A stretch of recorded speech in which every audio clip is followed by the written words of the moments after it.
जन्म जात मत पूछिए का जात अरूपात, रायदास पूत सब प्रभु के कोई जात नहीं फुजात।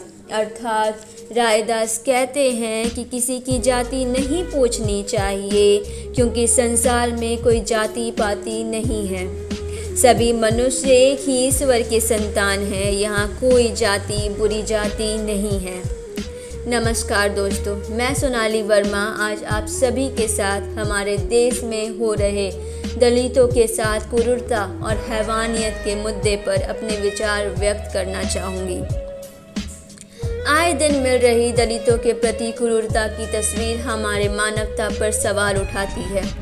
इन तस्वीरों और खबरों से किन्हीं लोगों का दिल भीतर से छल्ली हो जाता है तो किसी मनुष्य की हैवानियत की पहचान कराता है। जहां हम ये कहते हैं कि ये मेरा राज्य मेरा देश है, वहीं अपने ही देश में रहने वाले कुछ लोग अपने हक की लड़ाई करते करते अपनी जान तक गंवा देते हैं। आखिर क्यों इस बदलते समाज में दलितों का स्थान वहीं का वहीं ठहरा रह गया? फिर क्यों आज भी वो अपनी जात के लिए जाने जाते हैं? जब लोगों का ये कहना है कि हम मॉडर्न वर्ल्ड के लोग हैं, तो फिर उनकी ये सोच और ये क्रूरता क्या दर्शाती है कि आज भी हम लोग जाति और धर्म जैसी चीज़ों को सर्वपल्ली मानते हैं।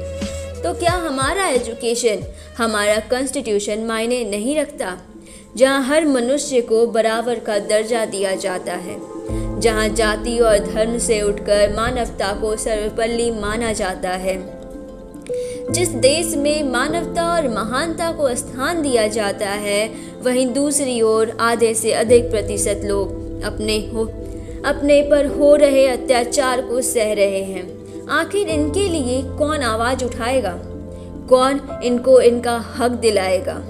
हमारे ही देश में निखरे बड़े बड़े लेखक जैसे मुंशी प्रेमचंद, जिन्होंने गरीबता, छुआछूत, जाति भेदभाव जैसी चीज़ों पर खुलकर अपने विचार व्यक्त किए हैं, मगर आज भी सभी दलितों के साथ भेदभाव होता है। उन्हें उनके हक से वंचित रखा जाता है। ये बात आमतौर पर दलितों के बारे में कही जा रही है, लेकिन करीब से नज़र डालें तो दलित ऊंच नीच के दर्जे में बटे हिंदू समाज का ही आईना है।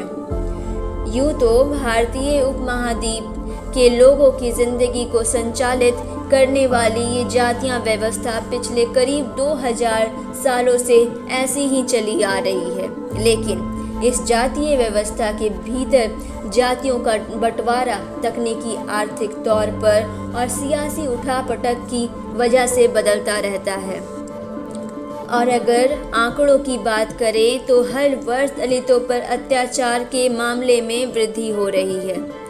इस दौरान हिंदुस्तान में हर 15 मिनट में किसी न किसी दलित के साथ कोई न कोई आपराधिक घटना घटती है। शायद अब वक्त आ चुका है कि हम अपने देश में हो रहे दलितों पर अत्याचार और अपराध के खिलाफ आवाज़ उठाएं और इन्हें इनका हक दिलाएं। और इसकी शुरुआत हमें अभी से ही करनी होगी, क्योंकि अभी नहीं तो कभी नहीं। अगर आज हमने इस मुद्दे को दबा दिया तो आए दिन हमें ये खबर मिलती रहेगी, दलितों पर अत्याचार होता ही रहेगा और इन पर हो रहे अपराध के मामले यूं ही बढ़ते जाएंगे। तो आइए हमारे साथ इस मुहिम में जुड़िए और इन्हें इनके हक दिलाने में हमारा सहयोग कीजिए। और अंत में मैं अपनी वाणी को विराम देते हुए बस इतना ही कहना चाहूँगी, जात पात के फेर मही उलझी रही सब लोग, मानुषता को खात हर रायदास जात कर रोग। अज्ञानवश सभी लोग जाति पाति के चक्कर में उलझ कर रह गए हैं। रायदास कहते हैं कि यदि इस जातिवाद के चक्कर से हम नहीं निकले तो एक दिन जाति का ये रोग संपूर्ण मानवता को निगलता जाएगा। धन्यवाद।